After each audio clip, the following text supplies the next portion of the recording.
Wayanad DCC ജില്ലാ treasurer NM വിജയന്റെയും മകന്റെയും ആത്മഹത്യയ്ക്ക് പിന്നാലെ സുൽത്താൻ ബത്തേരി അർബൻ ബാങ്ക് നിയമന തട്ടിപ്പിൽ കൂടുതൽ വെളിപ്പെടുത്തൽ. കോഴ നിയമന മാഫിയ ഇല്ലാതാക്കാൻ KPCCക്ക് കഴിഞ്ഞില്ലെന്ന് DCC general secretary RP Sivadas ആരോപിച്ചു.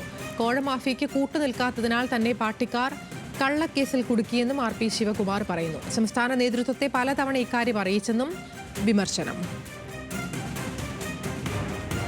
ഇവിടെ ഒരു സഹകരണ മാഫിയ പ്രവർത്തിക്കുന്നുണ്ട്. ആ സഹകരണ മാഫിയയിൽ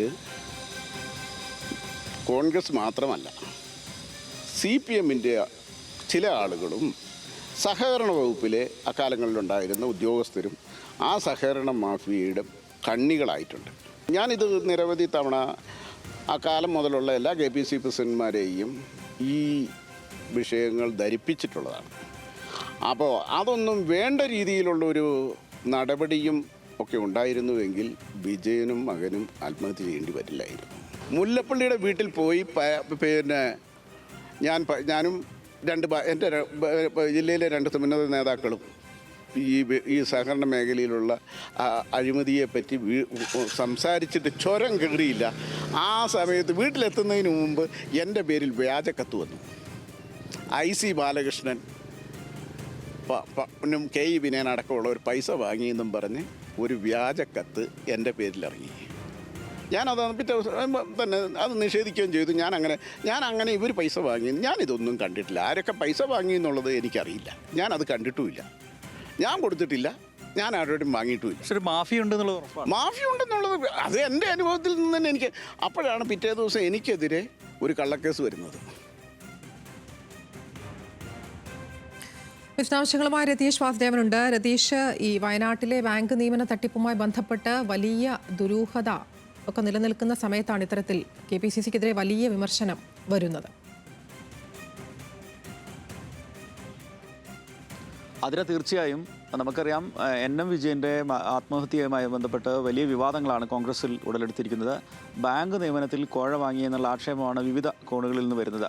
നമുക്കറിയാം, കഴിഞ്ഞ 2-3 ദിവസങ്ങളിലായിട്ട് നിരവധി പേരാണ് ഇത്തരത്തിൽ പരാതി ഉൾപ്പെടെ നൽകിക്കൊണ്ട് മുന്നോട്ട് വന്നത്. അതിനിടയ്ക്കാണ് സേവാദളിൻ്റെ മുൻ ചെയർമാൻ കൂടിയാണ് RP ശിവദാസ്, DCCയുടെ ജനറൽ സെക്രട്ടറിയാണ്. നിലവിൽ ഇപ്പോഴും അദ്ദേഹം DCC ജനറൽ സെക്രട്ടറി പദവിയിലാണ്. അദ്ദേഹത്തെ പാർട്ടി പുറത്താക്കുകയോ അദ്ദേഹം രാജിവെക്കുകയോ ചെയ്തിട്ടില്ല. ആ നിലയ്ക്കാണ് വലിയ ജില്ലയിൽ തന്നെ വളരെ പ്രധാനപ്പെട്ട നേതാക്കളിൽ ഒരാളായ RP ശിവദാസ് KPCCക്ക് നേരെ പോലും ഇത്തരത്തിൽ വലിയ കനത്ത വിമർശനം ഉന്നയിക്കുന്നു. ആ വിഷയങ്ങൾ അന്ന് 2013 അദ്ദേഹം വൈസ് ചെയർമാനായിരിക്കെ ഈ വിഷയങ്ങളിൽ ചില ക്രമക്കേടുകൾ, യോഗ്യതയില്ലാത്ത ആളുകളെ മാനദണ്ഡമല്ലാതെ എടുക്കുന്ന ഒരു രീതി വന്നപ്പോൾ അതിനെ എതിർത്തതിനാണ് തനിക്കെതിരെ വലിയ ആക്ഷേപമുണ്ടായത്. അതിനു മുമ്പുണ്ടായിരുന്ന ഭരണസമിതി നിശ്ചയിച്ച ആളുകളിലേക്ക് നിയമനം നടത്താൻ തീരുമാനിച്ചപ്പോൾ മതിയായ യോഗ്യതയില്ലാത്ത നിയമനം അത് അനുവദിക്കില്ല എന്ന് അഭിപ്രായം പറഞ്ഞതിനാണ് തനിക്ക് നേരെ ഒരു സംഘം ചേർന്ന് തന്നെ ആക്രമിക്കാൻ ആരംഭിച്ചത്.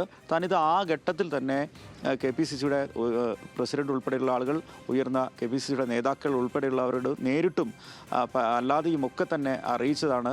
കാര്യങ്ങൾ ഇടപെടേണ്ട ഘട്ടമാണ്, വലിയ പ്രയാസങ്ങളും വലിയ മാനക്കേടുകളും പാർട്ടിക്കുണ്ടാവാനുള്ള സാധ്യത ഇതുകൊണ്ടുണ്ട് എന്ന് ആ ഘട്ടത്തിൽ തന്നെ അറിയിച്ചതാണ്. പക്ഷേ തനിക്ക് ആ രീതിയിൽ തന്നെ ഗൗരവത്തിൽ ആ വിഷയം എടുത്തില്ല. KPCCയുടെ ഉയർന്ന നേതാക്കൾ ഉൾപ്പെടെ കാര്യങ്ങൾ അറിഞ്ഞിട്ടും ഇടപെട്ടില്ല.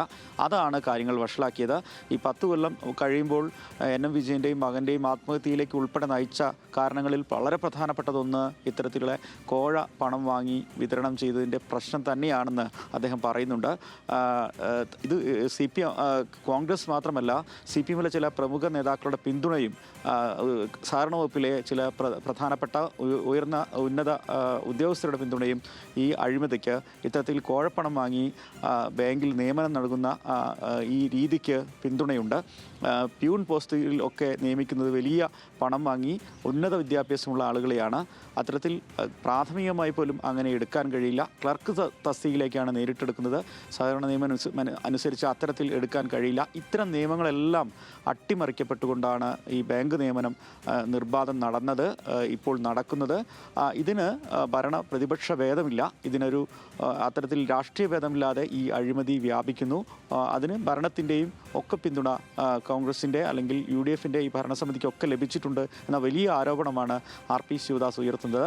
ആർ പി ശിവദാസ് ഇതുമായി ബന്ധപ്പെട്ട് പാർട്ടി നടപടിയുമായിട്ട് പുറത്തു നിൽക്കുകയാണ്. അതുമാത്രമല്ല, അദ്ദേഹം സജീവ രാഷ്ട്രീയത്തിൽ നിന്ന് പിന്മാറിയ ഒരു ഘട്ടത്തിലാണ് ഇപ്പോൾ ഇത്തരത്തിലുള്ള പ്രസ്താവനയായി മുന്നോട്ട് വന്നിട്ടുള്ളത്. എന്തായാലും ആർ പി ശിവദാസിൻ്റെ ഈ പ്രസ്താവനയ്ക്ക് വളരെ ഗൗരവത്തോടെ തന്നെ KPCCയും അല്ലെങ്കിൽ ജില്ലാ കോൺഗ്രസ് നേതൃത്വവും മറുപടി പറയേണ്ട ഘട്ടമാണ്.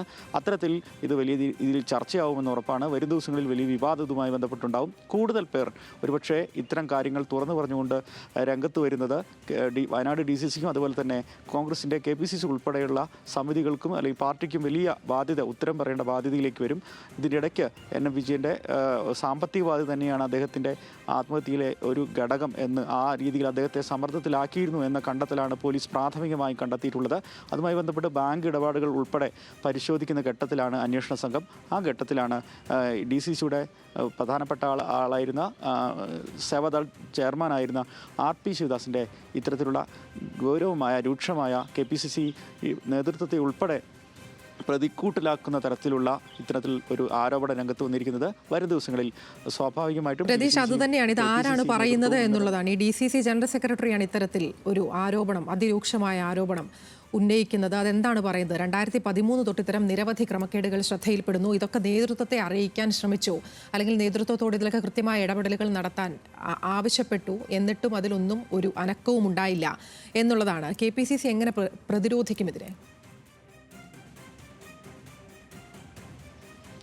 സ്വാഭാവികമായിട്ടും KPCC 2013 ഇത്തരം ആക്ഷേപങ്ങൾ ഉയർന്ന ഒരു ഘട്ടത്തിലാണ് 2019 വരെയുള്ള അത്തരം ഒരു ഘട്ടത്തിലാണ് ഈ നിയമനം പൂർണ്ണമായും റദ്ദാക്കുന്ന ഒരു സാഹചര്യം ഉണ്ടായത്.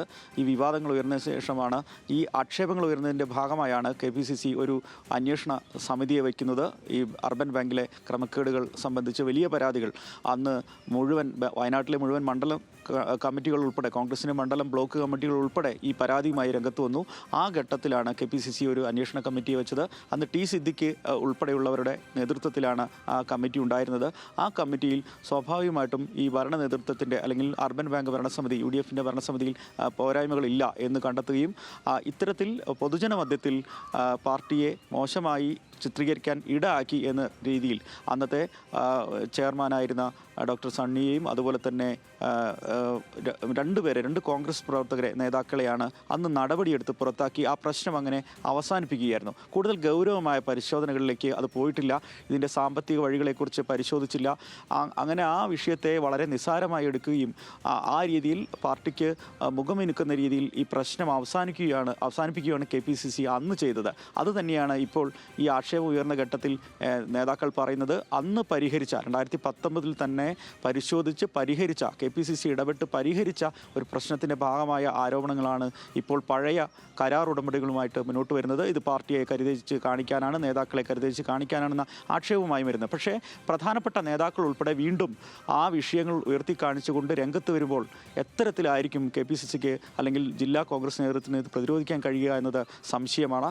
കൂടുതൽ ആളുകൾ, കഴിഞ്ഞ ദിവസം ഉൾപ്പെടെ കൂടുതൽ ആളുകൾ വയനാട് പോലീസ് സൂപ്രണ്ടിന് പരാതിയുമായി സാമ്പത്തിക നഷ്ടമുണ്ടായി എന്ന രീതിയിൽ പരാതിയുമായി രംഗത്ത് വന്നിട്ടുണ്ട്.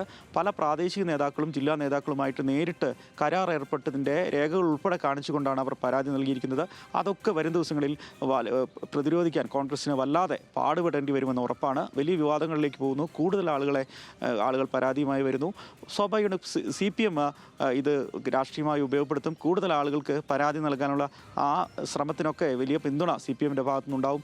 BJPയും ഇത് വലിയ രാഷ്ട്രീയമായിട്ട് കോൺഗ്രസിനെതിരെ ഉപയോഗിക്കുമെന്ന് ഉറപ്പാണ്. KPCCക്ക് അല്ലെങ്കിൽ വയനാട് DCCക്ക് ഇതൊരു ചെറിയ ബാങ്കിൻ്റെ പ്രശ്നമോ ഒരു DCC ട്രഷറുടെ ആത്മഹത്യയുമായി ബന്ധപ്പെട്ട ആ കാര്യമായി തള്ളിക്കളയാൻ കഴിയില്ല. ഇത് പാർട്ടിയുടെ വലിയ തരത്തിലുള്ള ഗൗരവമായ ബോധ്യപ്പെടുത്തലിൻ്റെ സാധ്യതയിലേക്ക് പാർട്ടി വരേണ്ടി വരും. അങ്ങനെ തന്നെ ഉത്തരവാദിത്തത്തോടെ പാർട്ടിക്ക് മറുപടി പറയേണ്ടി വരുമെന്ന് ഉറപ്പാണ്. ആതിര. ശരി, രതീഷ് വാസുദേവനാണ് വിശദാംശങ്ങൾ നൽകിയത്.